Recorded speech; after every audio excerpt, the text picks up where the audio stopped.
Assalamualaikum warahmatullahi wabarakatuh. Puji syukur kita panjatkan hadirat Allah Subhanahu wa Ta'ala.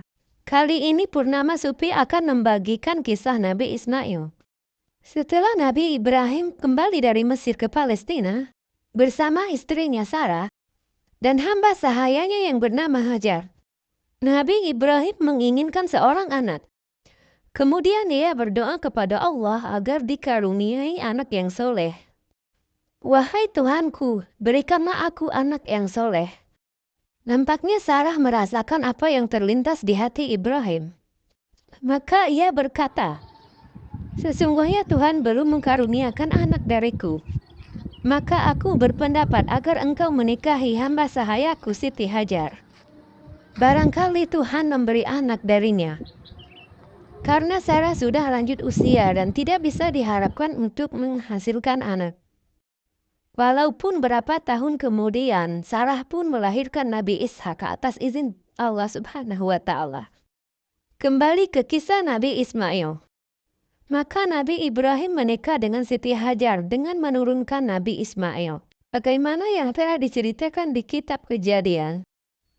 Adapun Ismail, aku telah mendengar perkataanmu mengenai dia. Dan inilah aku memberkatinya, mengembangkan serta memperbanyak dengan jumlah yang banyak sekali, yaitu melahirkan 12 pemimpin dan aku menjadikannya suatu umat yang besar. Kasal 17 ayat 20. Ini berita gembira mengenai umat Nabi Muhammad SAW. Karena sesungguhnya Nabi Muhammad adalah keturunan Nabi Ismail. Begitu pula bangsa Hijaz dan janji yang tidak terwujud dalam keturunan Nabi Ismail, kecuali melalui Nabi Muhammad SAW dan umatnya. Setelah Nabi Ibrahim mendapatkan anak yang bernama Ismail dari istrinya Hajar, maka Sarah meminta Ibrahim agar meninggalkannya karena kecemburuannya membuat ia tidak bisa hidup bersama Hajar. Ibrahim mengabulkan keinginannya karena suatu hal yang dikehendaki Allah. Maka Allah mewahyukan kepada Ibrahim agar membawa Hajar dan Ismail yang masih menyusu pergi bersama ke Mekah. Dengan bimbingan Allah, maka mereka tiba di suatu tempat yang kering dan tandus, yaitu tempat di mana akan dibangun Ka'bah. Ibrahim menurunkan Hajar dan anaknya di tempat yang tandus dan tidak ada air, kemudian meninggalkan keduanya. Maka Hajar mengikuti dengan sedih dan berkata, "Kemanakah engkau pergi? Apakah Allah yang menyuruhmu melakukan hal ini?" Ibrahim menjawab, "Iya." Hajar berkata, "Kalau begitu Allah tidak akan menyia-nyiakan kami." Hajar mematuhi perintah Allah dengan sabar. Ia makan dari bekalnya dan minum dari air yang ditinggalkan Ibrahim sampai habis. Maka hauslah ia dan putranya. Hajar terus memandang putranya yang kehausan, sehingga ia tidak tahan menyaksikan pemandangan yang menyedihkan ini. Hajar bangkit dan kebingungan. Ia berlari-lari kecil dan hampir kehilangan kesadaran. Ia naik ke suatu tempat yang tinggi bernama Sapa. Barangkali akan melihat air. Ternyata tidak melihat apa-apa. Kemudian ia pun turun dan berlari-lari kepayahan sampai tiba di suatu tempat lain yang tinggi bernama Marwah. Ia pun memandang dari tempat itu, barangkali melihat sesuatu. Kemudian pada terakhir kalinya ketika tiba di Marwah, ia mendengar suara. Lalu ia menoleh dan tiba-tiba berdiri seorang malaikat di tempat sumur Zam-Zam yang menggali dengan sayap hingga tampak air. Hajar menyaksikan pemandangan yang mengesankan ini, maka ia pun diliputi rasa gembira. Kemudian, mulailah ia mengambil air itu dan memberi minum anaknya serta mengenyangkan dirinya. Ketika air itu memancar, tertariklah burung-burung ke situ. Dan serombongan suku Jurhum sedang berjalan di dekat tempat ini. Maka mereka melihat burung berputar-putar di sekitarnya.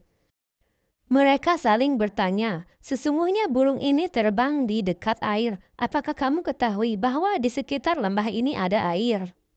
Mereka menjawab, "Tidak." Kemudian mereka mengirim salah seorang dari mereka untuk menyelidiki kabar itu. Orang itu segera kembali kepada rombongan dengan membawa kabar gembira tentang adanya air. Lalu mereka datang kepada Hajar, seraya berkata, "Bila engkau kehendaki, kami akan tinggal bersamamu untuk menghiburmu dan air itu adalah milikmu."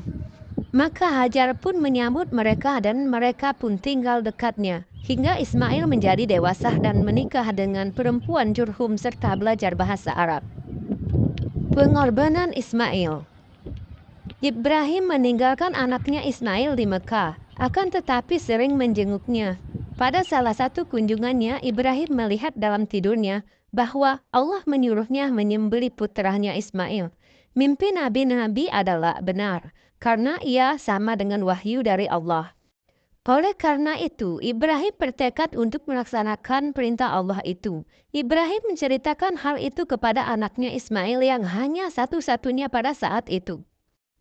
Maka Ismail menjawab, "Wahai ayahku, lakukanlah apa yang diperintahkan Allah kepadamu, dan engkau akan mendapati aku sebagai orang yang sabar dan rela dengan kehendak Allah itu." Setelah keduanya sepakat dan bertekad melaksanakan perintah itu, maka Ibrahim membaringkan putranya dengan wajah terlungkup, agar ia bisa menyembelih dari belakang dan tidak memandang wajah anaknya ketika menyembelih. Ibrahim mulai menyembelih, namun pisaunya tidak mempan. Dan ketika itu Allah berseru kepadanya, "Hai Ibrahim, berhentilah menyembelih anakmu. Telah cukup ujian dan kami telah mendapati pada dirimu ketaatan dan kesabaran dalam melaksanakan perintah Tuhanmu.